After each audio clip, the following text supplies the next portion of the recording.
JDU लगातार ये कह रही है कि इंडिया गठबंधन के अंदर सीट शेयरिंग का फॉर्मूला जल्द से जल्द बिहार में तय हो जाए। बिहार में यह तय हो जाए कि जेडीयू कितने सीटों पर चुनाव लड़ेगी, आरजेडी कितने सीटों पर, कांग्रेस कितनी सीटों पर और लेफ्ट की पार्टियां कितनी सीटों पर। और अगर ऐसा जल्द से जल्द नहीं होता तो इंडिया गठबंधन को नुकसान उठाना हो सकता है।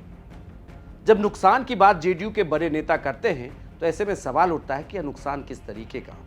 क्या लोकसभा चुनाव की तैयारियों को लेकर हार का डर सता रहा है या फिर बिहार में सत्ता परिवर्तन भी हो सकता है। ये भी एनडीए की तरफ से दावा किया जा रहा है। एनडीए के घटक दल जो साथ में है, जीतन राम मांझी ने यह दावा किया है कि 14 जनवरी के बाद बिहार में एक बार फिर से नीतीश कुमार पलटी मार सकते हैं। नमस्कार, प्रणाम, बिहार तक देख रहे हैं, मैं हूं आपके साथ इंद्रमुख। लेकिन अब ये कहा जा रहा है कि कांग्रेस पार्टी की तरफ से ये कहा गया है कि 26 जनवरी से पहले सीट शेयरिंग पर बातचीत पूरी कर ली जाएगी। हालांकि इसके पहले जो इंडिया गठबंधन की बैठक दिल्ली में हुई थी उसमें भी ये बात कही गई थी कि तीसरे हफ्ते तक सीट शेयरिंग के तमाम फॉर्मूले को सामने रख दिया जाएगा और उन दलों से बातचीत कर ली जाएगी जिनके साथ वो लोकसभा चुनाव में उतरेंगे। हालांकि चूंकि जेडीयू की तरफ से लगातार यह दबाव बनाया जा रहा है कि बिहार में सीट शेयरिंग पर बातचीत पहले की जाए, ऐसे में कहा जा रहा है कि जेडीयू और टीएमसी इन दो दलों के साथ कांग्रेस के लोग सबसे पहले बातचीत करेंगे और कांग्रेस की पार्टी सीट शेयरिंग को लेकर बातचीत करेगी। बिहार में सीट शेयरिंग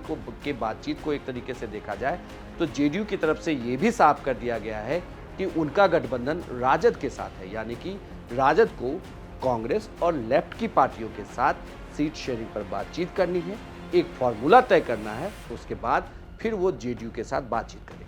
अब आप सोच रहे होंगे कि आखिर इसमें पेच कहाँ फंसा हुआ है और जेडीयू बार बार ऐसा क्यों कह रही है। दरअसल ये कहा जा रहा है कि जेडीयू के लिए इसमें मुश्किल ये है कि जेडीयू की कई ऐसी सिटिंग सीट है जिस पर दूसरे नंबर पर आरजेडी के कैंडिडेट रहे। ऐसे में लालू यादव भी ये चाहेंगे कि उनकी पार्टी के पास ये सीटें वापस लौटे, क्योंकि उनके लिए ये मुफीद होंगी सीटें और यहाँ पर उनके पार्टी के कार्यकर्ता आराम से चुनाव लड़ सकते हैं और कैंपेन प्लान कर सकते हैं। लेकिन जेडीयू के लिए यहाँ मुश्किल होगी, क्योंकि अगर वो अपनी सिटिंग सीट को छोड़ते हैं तो सिटिंग सीट को छोड़ने के बाद दूसरी सीटों पर कैसे सामंजस्य बनाया जाएगा ये मुश्किल होगा।